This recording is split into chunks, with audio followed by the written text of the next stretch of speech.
채널아 캐치. 이번 시간부터는 좀 더 근본적인 정보를 제공해드리는 시간으로 먼저 임진왜란의 명칭에 관한 이야기입니다. 우리는 조선시대 때부터 임진년에 일어난 왜란이라고 임진왜란이라 불렀죠. 난리는 난리인데 왜인들이 일으켰고 60갑자로 따졌을 때 임진년에 있었다 라고 하는 그 당시로서는 평범한 장명입니다. 을묘외변, 임진왜란, 그리고 정유년에 다시 난이 불붙었다고 정유재란, 병자년에 오랑캐가 쳐들어왔다고 병자호란, 일반적인 이름이죠. 일본도 어떤 사건에 대해 60갑자로 따져서 이름을 붙이는 일이 많습니다. 임진왜란이랑 발음이 비슷한 임신의 난, 일본말로 진신노란의 경우 텐치 천황이 죽고 그 아들이 뒤를 잇게 되자 텐치의 동생이 거병하여 반란에 성공하자 텐무 천황이 된 사건으로 텐무 즉위 원년이 임신년이라서 임신의 난입니다. 무진전쟁, 일본말로 보신센소는 메이지 신정부에 저항하는 구막부 세력들을 신정부가 소멸시킨 전쟁으로 메이지 원년이 무진년이라서 그렇게 부릅니다. 이런 일반적인 60갑자의 장명을 다른 나라에서는 어떻게 부르는지 살펴보면 먼저 일본은 전통적으로 자기네 연호에 맞춰 분로쿠 케이초노 에키, 문록 경장의 역이라 부르죠.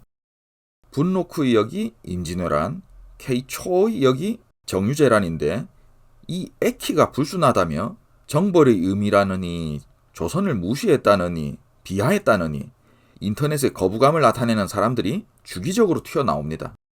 인터넷이 대중화된 IMF 이후로 늘상 그랬습니다. 물론 학계에는 그런 거 없습니다. 방구석 여포들만 그런 소리를 합니다. 이번 영상도 그런 사람들 때문에 만드는 셈입니다. 정작 중국의 명칭을 살펴보면 이 역시 자기네 연호를 따서 만력 조선의 역이라고 합니다. 만력 조선전쟁이라고도 하고 조선에서의 전쟁이니까 짧게 조선역이라고 하기도 하고요. 여기서도 역이라고 하고 있죠? 당장 조선왕조실록을 보면 임진왜란에 앞서 대마도주가 통신사를 보내달라고 하자 조선조정이 내건 게 손죽도의 왜구가 침범했을 때 그 길잡이를 한 사화동을 소환하라는 것이었습니다. 그 손죽도의 외변을 실록에선 손죽도의 역이라고 적어 놓았네요. 50여 년 전에 만들어진 이영석 장군의 임진전란사는 서문에서부터 전역, 본역, 그러니까 이전쟁이라는 표현을 합니다. 역에는 그냥 사람들을 동원한 역사라는 의미도 있고 애초에 싸움, 전쟁이라는 의미도 있는 겁니다. 그래서 옥편 같은 데 용례를 보면 청산리 전역 같은 단어가 나옵니다. 현대의 우리도 쓰는 겁니다. 방구석 여포들은 그만큼의 어휘력도 없으면서 빽 하는 거예요. 오히려 왜란이라는 표현이 외국의 난리 정도의 표현이라 우리 중심적이고 현실을 반영하지 못하고 있죠. 그런 지적도 벌써 몇십 년 된 것입니다. 그래서 조일전쟁이나 임진전쟁으로 불러야 한다든가 새로운 명칭을 주창하는 분들이 있고 저도 논리적으로는 공감하지만 저 자신이 임진왜란이라는 표현에 거부감이 별로 없고 익숙하기 때문에 저는 그냥 계속 임진왜란이라고 부르겠습니다. 일본에서도 여러 가지 명칭이 있습니다. 먼저 조선역, 앞서 언급된 대로 조선전쟁이란 뜻이죠.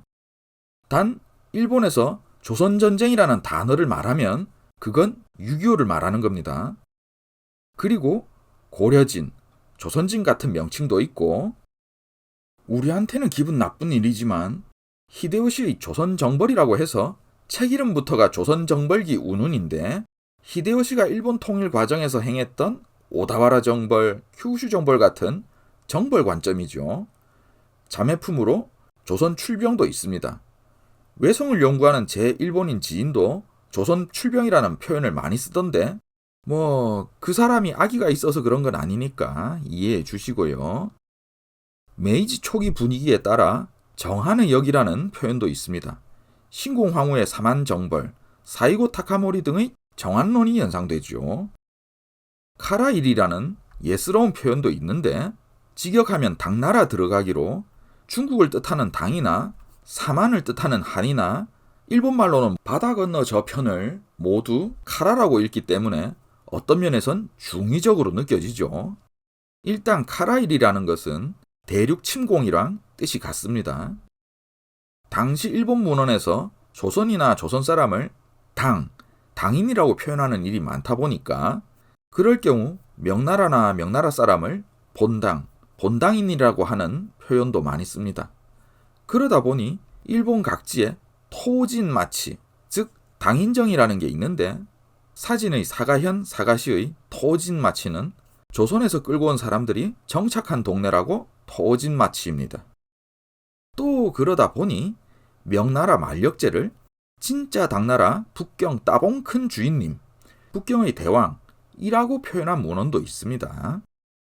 여기서 TMI로 이 카라를 보면 카라가 일본에서 대박친 게 또 다른 아이러니고요. 카라를 일본에 소개하는데 큰 공을 세운 코미디언 게키단 히토리는 이번 도쿄 올림픽 개막식에도 깜짝 출연했죠. 그리고 현대에 와서 비판적인 의식을 담아 히데요시의 조선 침략이라고 하는 표현도 널리 쓰입니다. 키타지마 만지 교수님도 저서 제목에 조선 침략이라는 표현을 많이 쓰셨는데 이 채널 같은데 일본의 넷 우익들은 키타지마 만지 교수님 안 좋아하더라고요. 그런데 이 조선 침략이라는 표현도 히데요시의 원래 의도는 명나라 정복, 인도 정복이니까 결과로는 이야기가 아닌가 하는 단점이 있습니다. 그래서 원론적인 이야기로 돌아가서 히데요시의 대륙 침략이라는 표현도 쓰이고요. 그리고 이 대륙 침략이라는 게 아까 말했듯이 카라이리하고 일맥상통하는 돌고 도는 인간 세상이지요. 중국에서는 현대에 와서 항외 원조 전쟁이라고 한다는데 외국에 대항해서 조선을 원조한 전쟁이라는 거죠. 반면 6.25의 명칭은 항미 원조 전쟁으로 미국에 대항하여 조선을 원조한 전쟁이라고 하는 것인데 이 두 전쟁이 세트로 중국이 조선을 2번이나 원조하여 살렸다는 것입니다만 중국에서는 어디까지나 순망치한의 출격이었고 그래도 항해 원조는 어찌됐건 고마운 일이지만 항미 원조는 북조선이야 고마워하더라도 남한에게는 통한의 역사죠. 남한에서 돈 벌면서 항미 원조를 이야기하는 중국 출신 아이돌들이 어이없고 그렇게 항미 원조가 대단하면 북조선에 가서 활동하라고 따지고 싶지만 SNS에 그런 글 하나 올렸다고 너무 실망하지 맙시다. 그 나라 돌아가는 시스템이 그런 걸 어쩌겠습니까? 그리고 저는 왜군이라는 명칭과 일본군이라는 명칭을 섞어서 사용하고 있습니다. 왜군은 전통적인 명칭이라 입에 붙어서 포기하기 힘들고 일본군의 경우 조선 침략군이란 게 봉건제 하에서 히데요시와 각 다이묘의 군대가 사병과 같으니 어울리지 않다고 생각될 수도 있지만 반대로 히데요시 정권이 일본의 통일 정권으로 히데요시가 일본 조정의 수상으로서 일본 전체의 군대를 동원한 것이기 때문에 일본군이라는 명칭도 어울린다고 생각합니다. 다음 영상에선 이 전쟁의 명칭을 이루는 연호에 대해 이야기해 보겠습니다.